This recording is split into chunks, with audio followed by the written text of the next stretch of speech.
오늘은 신앙의 기초 두 번째로 믿음에 대해서 말씀을 드립니다. 여러분, 이 주제는 너무 중요하고 또 다양할 수도 있기 때문에 좀 더 시간이 필요할지 모르겠습니다. 그런 생각이 들었습니다. 믿음은 꼭 기차의 선로와 같다. 기차가 우리 인생이라면 또 우리의 신앙이라면 그것이 걸어가는 인생의 길은 뭐냐? 그게 믿음이다. 그렇게 말할 수가 있겠습니다. 그래서 선로가 없으면 기차는 다른 데로는 갈 수가 없잖아요. 자동차처럼 뭐 이곳저곳으로 갈 수 있는 게 아니에요. 기차는 선로 위로만 가야 돼요. 우리의 인생, 우리의 신앙도 선로 위, 믿음이라고 하는 선로 위로만 갈 때야 우리의 신앙이 제대로 갈 수가 있다. 그래서 이제 성경의 아주 중요한 말씀 가운데 하나가 오직 의인은 뭡니까? 믿음으로 말미암아 살리라, 이렇게 말하죠. 그러니까 우리의 삶의 선로가 믿음이다. 의인은 은혜로 되었습니다. 의인은 은혜로 되었는데 그 사람의 삶은 어떻게 살아가느냐? 모든 것은 믿음으로 살아가는 것이다. 그래서 오늘 본문에서도 믿음이 없이는 하나님을 기쁘시게 하지 못한다, 그렇게 말합니다. 오늘날 대부분의 사람들의 모든 포커스는 자기를 어떻게 기쁘게 할까입니다. 내가 어떻게 행복하게 살까입니다. 그러다 보니까 공동체가 안 됩니다. 가족도 어떤 공동체도 어려워집니다. 사람들의 성향 자체가 최종적으로는 나와 불편하고 어려워지면 공동체가 자꾸 파괴되어지기 때문에 그렇습니다. 그 이유가 뭐냐면 근본적으로 사람은 자신을 기쁘게 하는데 올인하며 살고 있기 때문입니다. 그런데 성경의 메시지는 달라요. 여러분, 저와 여러분들이 듣는 메시지와 세상이 주는 메시지, 또 내가 하는 메시지와 하나님의 메시지는 다른데, 하나님의 메시지는 뭐냐면 하나님을 기쁘시게 하는 것이 너의 기쁨이다. 강요가 될지는 모르겠지만 여러분, 살아보면 압니다. 우리 부부가 있습니다. 우리 가족이 있습니다. 처음에는 내가 기쁘면 최고인 줄 알았어요. 그게 이제 사춘기고 그 어린 아이 때이죠. 근데 철이 들어가면서 점점 뭘 느끼냐면 엄마가 기쁘니까 나도 기쁘네. 동생이 즐거우니까 형도 기쁘네. 형과 동생이 좋으니까 우리 가족이 행복하네. 이걸 느끼게 됩니다. 여러분, 참 신기하죠. 내가 기뻐야 모든 것이 기쁘다, 이렇게 느껴질 줄 알았어요. 근데 좀 철이 들고 보면 옆에 있는 사람이 기쁠 때에 내가 기쁘더라는 거죠. 옆에가 행복할 때 내가 더 행복하는 것을 보게 돼요. 그래서 성경의 계명이 뭡니까? 먼저 하나님 사랑하고 내 이웃을 내 자신같이 사랑하라는 겁니다. 그러면 내가 사랑받고 내가 기뻐진다는 원리입니다. 근데 사단은, 세상은 끊임없이 자기 자신에게 집중하게 합니다. 네가 먼저 살아야 돼. 네가 먼저 가져야 돼. 네가 먼저야. 너가 먼저야. 네 인생은 너의 것이야. 계속 이렇게 합니다. 그런데 그 끝은 뭐냐? 결코 행복하지 않다라는 사실입니다. 그래서 어떻게 하나님을 기쁘시게 하는가? 오늘 한 절로 딱 규정을 합니다. 믿음이 하나님을 기쁘게 한다. 하나님을 어떻게 기쁘게 하느냐? 믿음이 있어야 하나님이 기뻐하신다, 이렇게 말합니다. 근데 우리는 오랜 생활 동안 교회 생활을 하고 신앙생활을 했지만 아직 믿음이 뭔지를 잘 몰라요. 믿음이 어떻게 생기며 믿음이 어떻게 자라며 어떻게 하는 것이 믿음으로 사는 것인가 잘 모를 때가 많습니다. 지금도 혹시 의심하고 있는 분들, 믿음의 반대 방향으로 걱정하고 염려하고 불안해하고 두려워하고 있는 분들도 있습니다. 내 안에 믿음이 있는지 없는지도 아직도 확인이 안 되신 그런 분들도 많이 있을 것입니다. 우리는 신앙을 벗어나서라도 사람들은 어떤 사람에게 끌리냐면 믿음과 확신이 있는 사람에게 끌립니다. 자기 일에 분명한 주관이 있는 사람, 뭔가 확신이 있는 사람, 그런 사람에게 사람은 끌리게 돼 있어요. 우유부단하거나 긴가민가하거나 그러면 나하고 똑같네, 이런 생각을 하게 되죠. 근데 무엇인가 확신을 가지고 가면 그 뒤에 사람이 따릅니다. 왜? 뭔가 있다고 보여지기 때문에 그렇습니다. 여러분, 지금 우리나라의 형태를 조심해야 됩니다. 마이크를 잡고 매스컴을 잡고 방송 매체를 통해서 막 이야기를 합니다.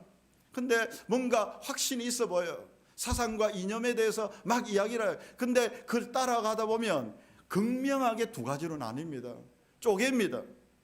행복하게 되는 것이 아니라 도리어 더 다툼이 돼요. 여러분, 교회 안에도 지금 진보와 보수가 나뉘어져서 막 이렇게 언쟁하는 게 많고, 가족에게도 심지어는 이 문제가 부각이 되어서 결국은 우리나라가 정말로 50대 50으로 막 힘들어지는 것을 보게 됩니다.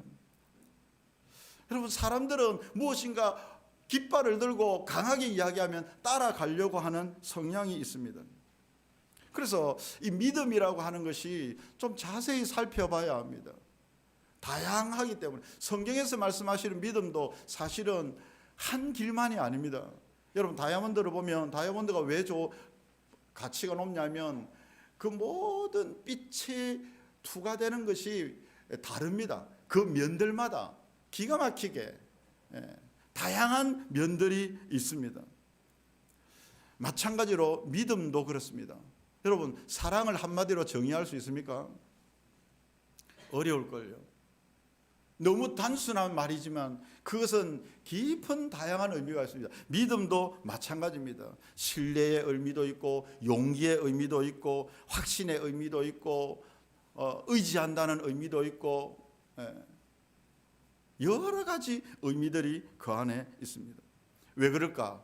관계가 믿음이기 때문에 그래요. 하나님과의 관계가 믿음이기 때문에 그래요. 여러분, 내가 어떤 집사님하고 장로님하고 어떤 청년들하고 관계가 단순한가요? 그렇지 않습니다. 대단한 다양한 스펙트럼이 있습니다. 사랑이나 믿음이나 그런 것도 마찬가지라는 거죠. 그런데 오늘 세 가지로 말씀드릴 건데 이것 한 가지는 분명합니다. 그게 뭐냐면 성경에서 믿음의 대상은 하나님이라는 사실. 우리의 믿음의 대상은 하나님이라는 것. 여러분, 아주 쉬워 보이죠? 믿음의 대상이 흐릿한 것을 미신이라고 이야기해요. 알지도 못하면서 무엇인가 신이 있다고 막연하게 믿는 것을 미신이라. 근데 성경의 하나님은 너무 명확합니다. 많은 사람들은 믿음의 대상이 하나님이라고 하기보다는 믿음 그 자체라고 생각하는 경우가 많습니다. 예를 들자면 우리가 기도를 했어요. 기도를 해서 응답이 됐어요. 그러면 어떻게 응답이 됐나? 첫 번째, 내가 기도했기 때문에. 두 번째, 내가 믿었기 때문에. 이렇게 기도가 응답이 됐다고 생각을 합니다. 보통. 그럼 무슨 말이냐면 믿음 그 자체가 응답을 가져왔다고 믿는 것이죠.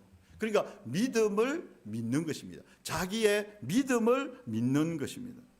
그런데 여러분, 이것은 또 다른 문제가 생깁니다. 이방 종교의 특징이 뭐냐면 자기의 노력과 행위들, 자기의 선한 의도 이런 것들을 그들의 종교의 의로 가지거든요.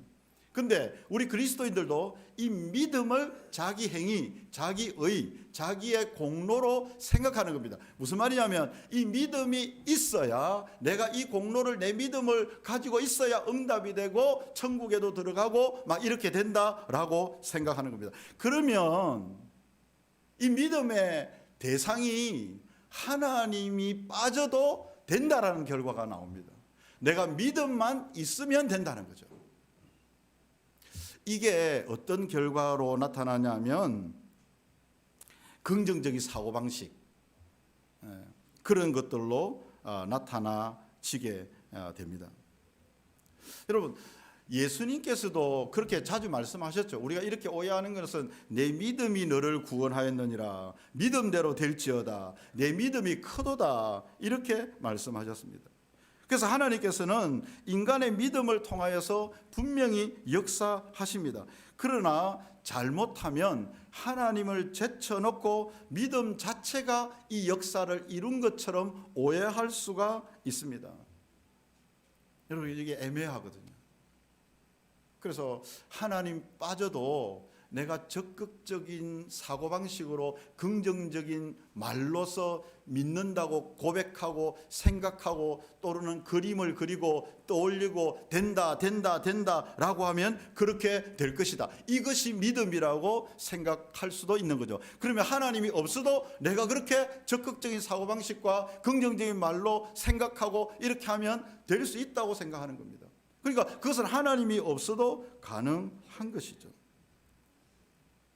이것은 자기 신념이나 자기 확신 쪽에 가깝습니다. 예를 들어서 이제 수능을 치는 고3 학생이 수능 치러 가면서 공부로는 준비 안 됐는데 하나님을 믿고 아니고 네가 믿음으로 된다 이렇게 외치고 그렇게 나가봐라. 그러면 좋은 결과가 나올 수도 있다. 이렇게 이야기를 하는 것과 비슷한 것입니다. 그래서 여러분, 우리가 꼭 기억해야 될 것은 우리의 믿음의 대상은 믿음 그 자체가 아니라 하나님이다. 하나님과 그분의 약속의 말씀이 믿음의 대상입니다. 그래서 오늘 본문에 보면 하나님께 나아가는 자는 뭐라고 그랬습니까? 반드시 그가 계신 것과 그가 자기를 찾는 자들에게 상 주시는 이심을 믿어야 할지니라. 여기서 중요한 단어가 뭐겠습니까? 그가입니다. 그가 계신 것과 그가 자기를 찾는 자들에게 상 주시는 이심을 믿는 것입니다. 저는 이 말씀을 볼 때마다 항상 디모데후서 1장 12절을 같이 기억합니다. 병행 본문입니다. 디모데후서 1장 12절에도 보면 뭐라고 되어 있냐면 이로 말미암아 내가 고난을 받되 부끄러워하지 아니하면 내가 믿는 자를 내가 알고 또한 내가 의탁한 것을 그날까지 지키실 줄로 확신함이라.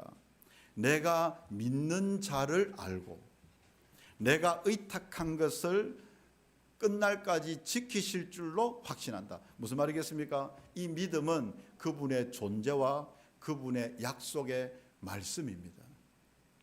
그러니까 우리의 믿음은 어디에 근거하고 있습니까? 그분과 그분의 말씀입니다. 믿음의 대상이 우리는 분명해야 된다라고 하는 것입니다. 그러니까 하나님과 그분이 하신 약속의 말씀을 믿는 것이다. 그래서 진짜 믿음은 하나님에 대한 전적인 신뢰이고 하나님과의 관계에서 그를 의지하는 겁니다. 여러분, 사람과도 관계를 오래 맺다 보면 그 사람 존재에 대한 신뢰가 가기도 합니다. 그 사람 존재에 대한 신뢰가 가기 시작하면 이제 그분의 말을 믿게 되는 거죠. 그분과 약속하면 확실해집니다. 안심이 됩니다. 우리는 수많은 약속을 했습니다. 하나님과 수많은 약속을 했습니다. 예배에 대한, 기도에 대한, 성경에 대한, 우리의 삶에 대한 수많은 약속을 했습니다. 그런데 그 번번이 그 약속을 내 쪽에서 깨뜨립니다. 그래서 지난주에 새 언약은 우리의 마음으로 한다. 율법으로 하는 게 아니다. 만약에 율법으로 했으면 우리는 벌써 소망 없는 자였습니다. 성령님은 지금도 우리의 마음을 통해서 언약을 갱신하십니다. 성령님을 통해서 오늘도 이 예배를 통해서 하나님의 언약을 우리의 마음을 통해서 새로운 마음을 주신다는 거죠. 그럼 우리는 오늘도 뭘 하게 되냐면 새로운 약속을 받게 되는 것입니다. 이 말씀을 통하여서 우리는 믿음을 가지게 되는 것입니다. 여러분들은 얼마나 그분을 신뢰하고 있습니까? 한 30년 되셨습니까? 예수님 믿은지 하나님 믿은지. 아니면 10년 되셨습니까? 5년 되셨습니까? 이 자리에는 1년 되신 분도 있습니다. 정말 얼마나 그분을 신뢰하십니까? 우리 오늘 유치부 하나님이 살아계심을 믿나요? 예! 전부 다 하나님이 계시다고 믿나요? 예! 약속하신 자에게 상 주시님을 믿나요? 그럼 대답은 안 하던데 아직 받아본 경험이 없어서 제가 산과 바다와 땅이 있는데 이걸 만든 사람이 있으면 나와보라 그래. 누가 만들었지? 하나님이 만들었지. 그러면 하나님이 계신 것이 너무 아이들은 명쾌하게 우리는 생각하는 게 많은데 근데 우리의 믿음은 그가 계신 것과 그가 자기를 찾는 자에게 상 주시는 이심을 믿는다라고 하는 것입니다. 두 번째 믿음은 그 다음 단계가 있는데, 믿음은 선택이고 결정입니다.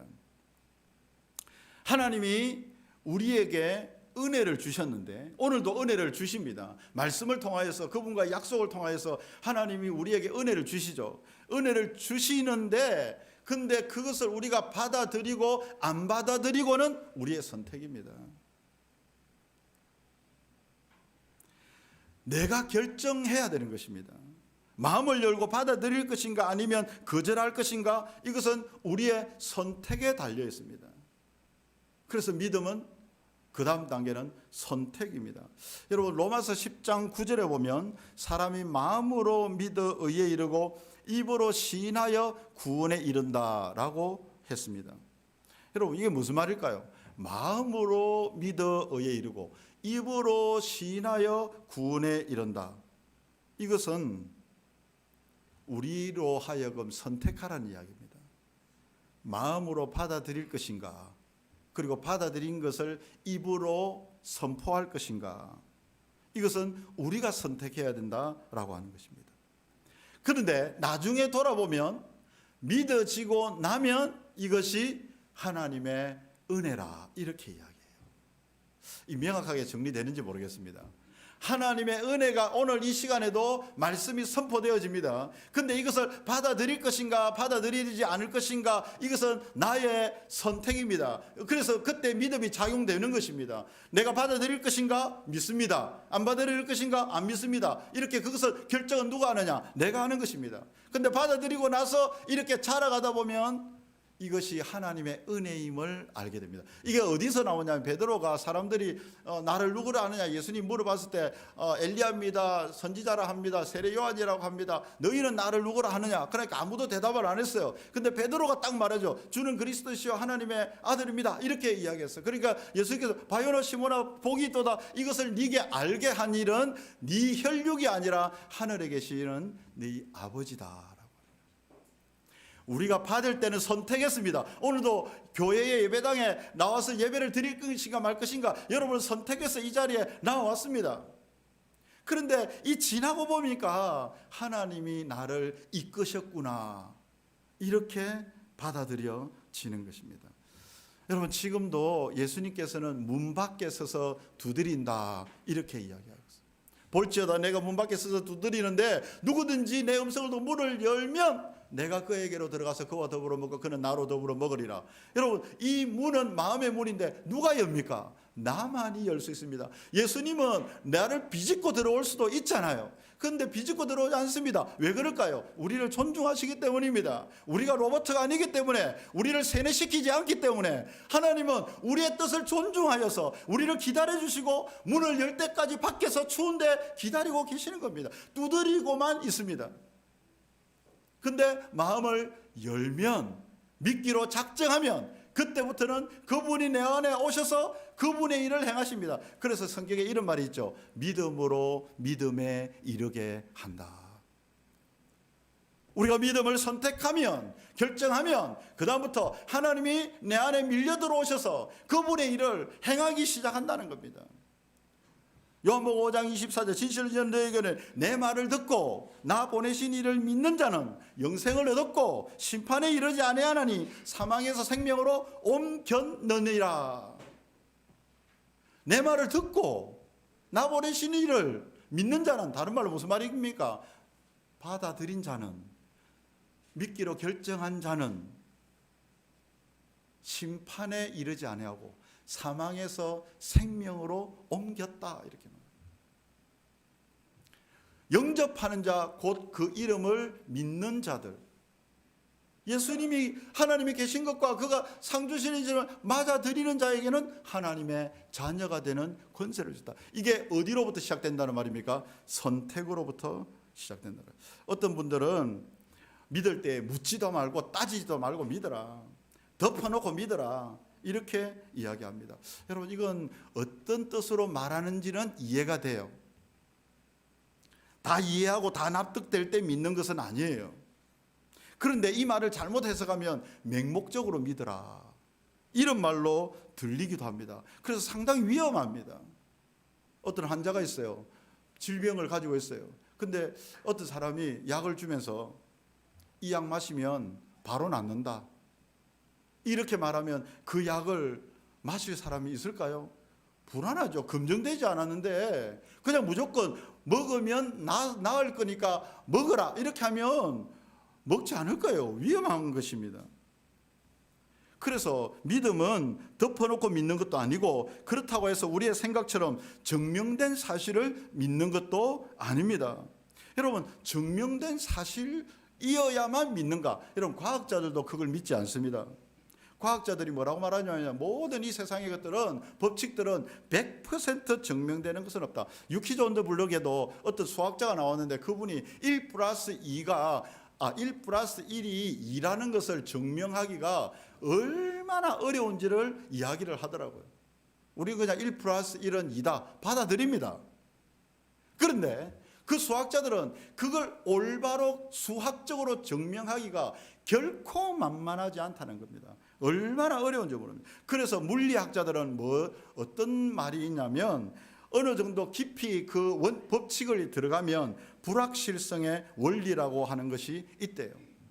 미세하게 쪼개고 명확한 것이 하나도 없어요. 여러분, 시간 개념도 미분, 적분 이런 것들도 그거 개념 아닙니까? 쪼개면 실체가 없어져 버려요. 그래서 결국에는 불확실성만 남게 돼요. 하물며 우리가 하나님을 믿고 신뢰하는 것이 얼마나 불완전하고 불확실하겠습니까? 여러분, 근데 우리는 뭐라고 생각합니까? 이해되어야, 납득되어야, 증명되면 내가 믿겠다라고 하는 것은 그 말 자체가 어리석은 일과 같은 겁니다. 그래서 어떤 목사님이 제가 양육반에도 자주 이야기를 했는데 공감이 가는 말이 있었어요. 믿음은 덮어놓고 믿는 것도 아니고 증명해서 믿는 것도 아니고 한 70% 정도 믿어지면 믿기로 결정하는 것이다. 저는 이게 상당히, 옛날에는 맹목적으로 믿어라 막 그렇게 했어요. 그런데 믿어지지 않는데 믿어라 세뇌시키는 것도 아니고 맹목적이 되는 것도 아니고 이것은 아니다는 거예요. 근데 우리의 과학적인 사실도 그렇고 역사적인 사실도 그렇습니다. 어느 정도 믿을만 하면 믿기로 결정하는 겁니다. 여러분, 예를 들어서 이수신 장군과 세종대왕이 우리의 역사적인 살아있는 분이다. 근데 어떤 분이 나는 못 믿겠다 이렇게 이야기하면 뭐라고 이야기했습니까? 그때의 역사적 자료가 있고 그분들의 책들이 있고 고증된 역사적인 문헌들이 많이 있다 이렇게 이야기하면 그 사람이 또 그게 조작된 것인지 어찌 아노? 그게 거짓말인지 어찌 아노? 내 눈에 보고 만진 것도 아닌데 어떻게 아노? 이렇게 말하면 여러분, 그 사람하고 같이 놀면 안 됩니다. 무슨 말을 해도 그 사람은 믿지 않기로 작정한 것과 마찬가지예요. 우리가 하나님의 아들 예수 그리스도의 십자가와 부활을 우리가 믿습니다. 근데 우리가 어떻게 믿냐? 이렇게 말하면 역사적 고증과 그 당시의 문헌들과 또 변화된 그 사람들이 복음을 전하면서 이렇게 한 것을 보면 우리가 믿을 수 있지 않느냐? 동일한 것 아니겠습니까?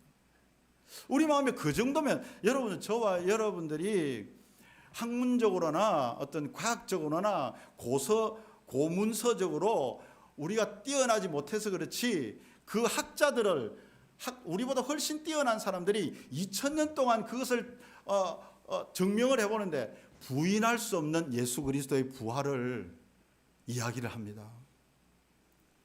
부인할 수 없다는 거예요. 왜? 문헌들과 사람들과 증인들과 자료들이. 그러면 예수님 부활했다? 그러면 하나님 아들 아니면 부활할 수가 있습니까? 그래서 예수는 하나님의 아들이고 우리의 구원자고 우리의 주님이시다고 의심될 때도 있죠. 의심될 때도 있습니다. 불확실성의 원리에 의해서 그러나 그 정도 무능과 그 정도 자료들을 가지고 내 삶에도 그 정도의 경험들을 가지고 우리에게 말한다면 우리는 믿음으로 선택할 수가 있다라고 하는 것입니다. 사랑하는 여러분, 우리 주님의 교회는 2025년도 한 해 믿음으로 선택하게 되기를 축복합니다. 송구영시 때 뭐라고 했습니까? 여호수아도 똑같은 말을 했어요. 너희들은 무엇을 선택하든지 알아서 선택해라. 나와 내 집은 여호와를 섬기겠노라. 이게 뭡니까? 하나님만 섬기기로 선택하는 것입니다. 여러분, 시부지기 믿으려고 하지 마십시오. 믿으려면 확실하게, 우선순위에서 확실하게 나와 내 집은 여호와만 섬기겠다 믿기로 작정하십시오. 그래서 주일 예배는 세팅하고, 저는 오늘 좀 아쉽더라고. 찬양이 너무 은혜스러운데 성도들이 그렇게 많지 않아서 너무 안타까워요. 정말 찬양부터 마음이 열리고, 성령님은 하나님은 마음에 역사하시는데 부드러워지고, 여러분 가만히 있을 때하고 입을 열 때하고는 차이가 많이 나요. 입을 열어 찬양할 때에 마음이 동요 막 움직여져요. 그래서 예배 전에 5분 전에 10분 전에 오셔서 기도로 준비하시고, 그리고 찬양을 할 때 같이 혼자 묵상으로 찬양하지 마시고 입으로 같이 찬양하면 이 공동체가 믿음이 믿음을 낳게 된다고, 찬양이 찬양을 낳게 된다고, 기도가 기도를 낳게 된다고. 그 첫 시발점은 뭐냐? 믿음으로 선택하는 것입니다. 믿기로 작정하는 것입니다. 그래서 여러분, 믿음을 선택할 때는 세 가지가 있어야 돼요. 지적 동의가 있어야 돼요. 지성이 있어야 되고, 받아들이는 감성이 있어야 되고, 그리고 의지의 결단이 있어야 돼요. 그래서 믿음을 전인격적인 것이라 이렇게 이야기해요. 여러분, 히브리서 11장 보면 아브라함이 갈 바를 알지 못했는데 믿음으로 출발했다 이렇게 말씀하잖아요. 아브라함에게는 보이는 것이 없어요. 어디로 가라는 말도 없어요. 어떻게 가야 된다는 말도 없어요. 그냥 가라고만 이야기를 했어요. 근데 갔어요. 뭘 갖고 갔겠습니까? 믿음으로 갔다는 말이에요. 여러분, 만약에 아브라함에게 가나안 땅 저기 몇 킬로 전방, 그리고 가다가 이런 일 이렇게 딱 하면 굳이 믿음으로 갔다 이렇게 말할 필요가 없어요. 믿음으로라고 하는 말은 보이지 않고 만져지지 않고 확실해지지 않고, 내가 발걸음 내디딜 때 바로 앞이 어떤 일이 일어날지 전혀 알지 못할 때는 뭐가 필요하냐면 믿음이 필요합니다. 믿음이. 내일이 어떤 일이 일어날지 정확히 알지를 못해요. 믿음이 필요합니다. 어떤 믿음이?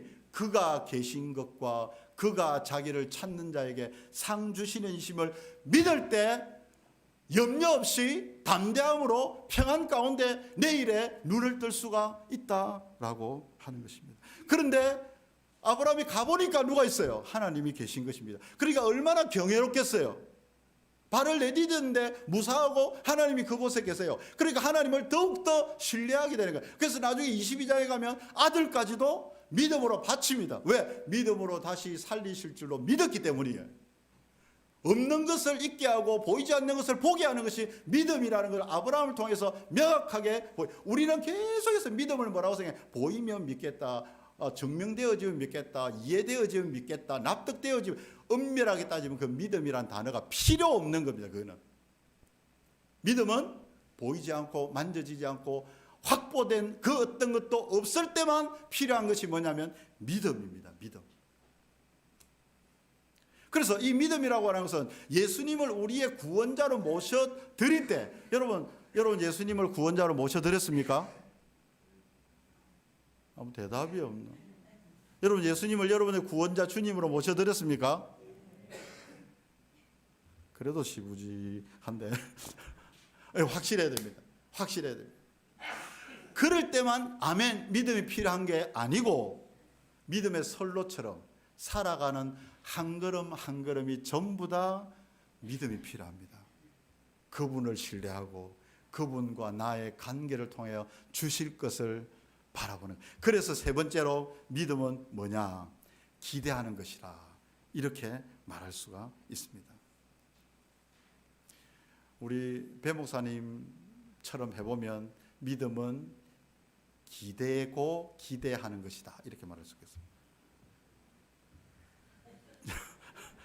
믿음은 좀 재미가 없습니까? 믿음은 기대는 것이고 믿음은 기대하는 것이다. 신앙생활을 하면서 아무것도 기대하지 않는 사람이 있어요. 교회 오면서 시니컬합니다. 아무도 나를 건드리지 마라. 나의 소망은 오직 나에게 있다. 막 이렇게 생각하면서 건드리지 마라. 나한테 말할 생각도 하지 마라. 나를 간섭하려고 하지 마라. 나는 요동치 않아. 나의 믿음 없으면 확실해. 이렇게 생각하는 사람이에요. 회의적인 마음을 가진 사람이 있어요. 나도 그거 다 해봤어. 옛날에 다 해봤지. 나도 그때 은혜로울 때가 있었어. 나도 기도할 때가 있었고 나도 찬양할 때가 있었어. 근데 지금은 건드리지 마. 예배를 드리면서도 예배에 대해서 아무런 기대 없이 이 추운 일기에 그냥 오는 사람도 있습니다. 기도 응답도 기대하지 않습니다. 그러니까 어떻게 되냐면 기도를 안 하게 되겠죠. 여러분, 자녀를 멸망시키는, 가장 빨리 멸망시키는, 절망시키는 것이 뭐냐? 아무것도 하지 못하게 하는 방법이 뭐냐? 자녀에게 대해서 아무런 기대도 해주지 않는 겁니다. 여러분, 자녀를 향해서 기대해 주지 않으면요, 아이는 정말 에너지가 없어요. 아무리 무엇인가 잘하고 있는 아이가 있다고 칩시다. 근데 부모가 기대해 주지 않으면 그 은사는 점점 시들어집니다. 그리고 어느 순간에 자신감이 떨어지고 잘하던 것도 잘할 수 없다라는 그런 생각이 들어와 버려요. 왜냐하면 부모가 기대해 주지 않기 때문에 그래요. 근데 객관적으로 봐도 자녀가 뭐 하나 볼 게 없어요. 별로 뛰어나 보이는 게 없어요. 근데 부모가 계속 기대하잖아요. 계속 소망을 가지잖아요. 그러면 어느 순간에 그 아이가 없던 것이 살아나는 것을 경험하게 됩니다. 그 가장 대표적인 사람이 바로 저입니다. 저는 정말로 어린 시절은 암울하게 지냈어요. 여러분 생각해 보세요. 부모 없이 어리서 자란 사람이 뭔 그런 게 있겠습니까? 공부나 해가 다니는 모든 것들은 정말 루즈 그 자체였을 거예요. 지금 생각해도 그래요. 그런데 중학교 때로 기억됩니다. 중학교 때 학교에 갔는데 저는 학교 가면 학교 생활은 아무것도 생각 안 나는데 딱 한 가지 생각나요. 중학교 때 음악 선생님이 음악 시험을 치는데 하여튼 봄처녀 제 오셨네, 이걸 노래를 다 나와서 불러야 된다. 근데 저는 그때까지 지금 돌아보니까 음악에서 음이 있다라는 것 자체가 인지가 안 되는 사람이에요. 그러니까 공부도 그렇고 혜택을 전혀 못 받았기 때문에 그냥 음악에 높고 낮음이 있다 이런 것 자체가 없는 사람이에요. 그래서 나와서 시험을 치래 봄처녀를 부르래요. 그래서 불렀는데 뒤집어진 거죠. 막 아이들이 막 그렇게 좋아할 수가 없는 거죠. 막 기상천외한 음을 냈던 모양이에요. 그런데 그때 음악 선생님이 김미경 선생님이었습니다. 혹시 이 방송을 보고 계시면 연락 한번 주시기. 너무 예쁜 선생님이었어요.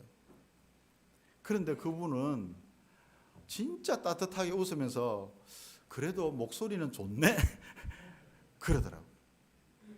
그때부터 음악을 보기 시작했습니다. 음악 노트도 사고 높은 자리표, 낮은 자리표에 대해서 선생님 이게 뭐요? 제가 태어나서 처음으로 물어본 거예요. 그러니까 선생님이 옆에 와서 가르쳐 주는데 그 느낌을 잊을 수가 없어요. 그리고 교회를 왔죠. 고등학교 2학년 때 왔는데 주변에 온 천지 노래를 부르잖아요. 저는 여전히 음치였습니다. 근데 지휘자 선생님이 계시는데 그 지휘자 선생님도 똑같은 말을 하는 거예요. 웃으면서 음은 잘 못 잡아도 목소리가 좋다. 그래서 노래를 계속 불렀던 것 같아요. 부르다 보니까 지금 여러분 보시기에도 음치는 탈출됐잖아요. 그렇지 않습니까? 예. 목소리도 좀 나쁘지는 않아요. 예.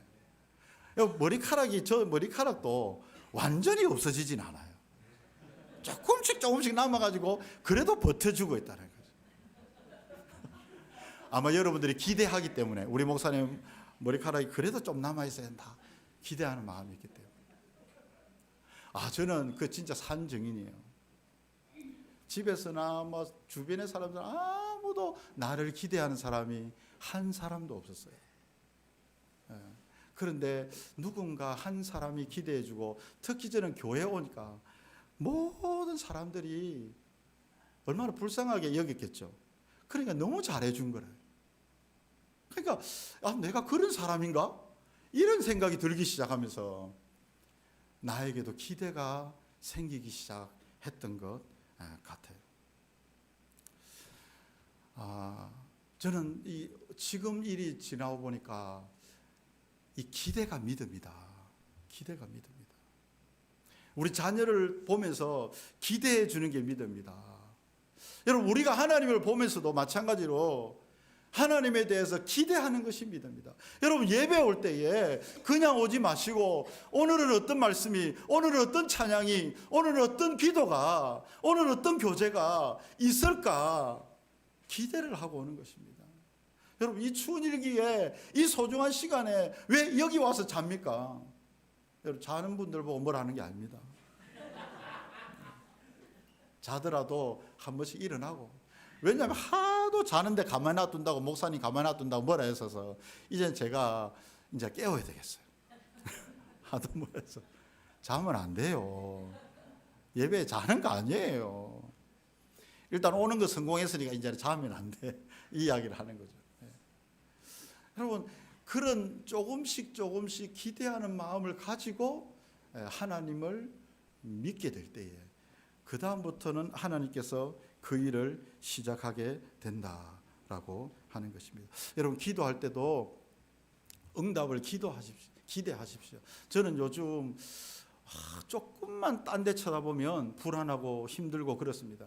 근데 동일하게 하나님이 주신 마음이 뭐냐면, 목장 4개를, 싱글 목장, 네스 목장, 카자흐스탄 목장, 비카소 목장, 아스르 목장 있지만은 기대하는 마음이 계속 일어납니다. 계속 일어나요. 이게 멈추지를 않아요. 보이는 것은 없어요. 보이는 것은 눈으로 보면 어렵고 힘들어요. 분명히 아브라함 가는 길처럼 우리 주님의 교회 가는 길도 막 힘들어요. 그런데 하나님 그분을 생각하고 기도를 하고 예배를 드리고 이렇게 설교를 하고 찬양을 하다 보면 자꾸 기대가 생기게 되는 거예요. 우리 아이들에 대한 기대도, 오늘 강민이 오니까 너무 좋아가지고 또 강민이와 또 잠깐을 10초의 교제를 가지면서 기대감을 또 가지게 돼요. 조금만 교제를 하면 이 기대감을 가지게 되는 거죠. 사랑하는 여러분, 2025년도를 이 믿음의 기초 위에서, 첫 번째는 믿음의 대상을 분명히 해라. 믿음 그 자체가 아니고 하나님을 믿는 것이다. 하나님의 약속을 믿는 것이다. 그리고 믿음은 선택입니다. 결정입니다. 오늘도 말씀을 듣고 선택하십시오. 믿기로 선택하십시오. 할렐루야. 믿기로 선택하고 그렇게 결정하십시오. 그렇게 되면 그때부터 뭐가 생기기 시작하냐면, 뭐가 생겨요? 기대가 생기기 시작합니다. 믿음으로 기대감이 생기게 됩니다. 사랑하는 우리 주님의 교회가 2025년도에 이 믿음의 기초 위에 우리의 신앙을 잘 세워가면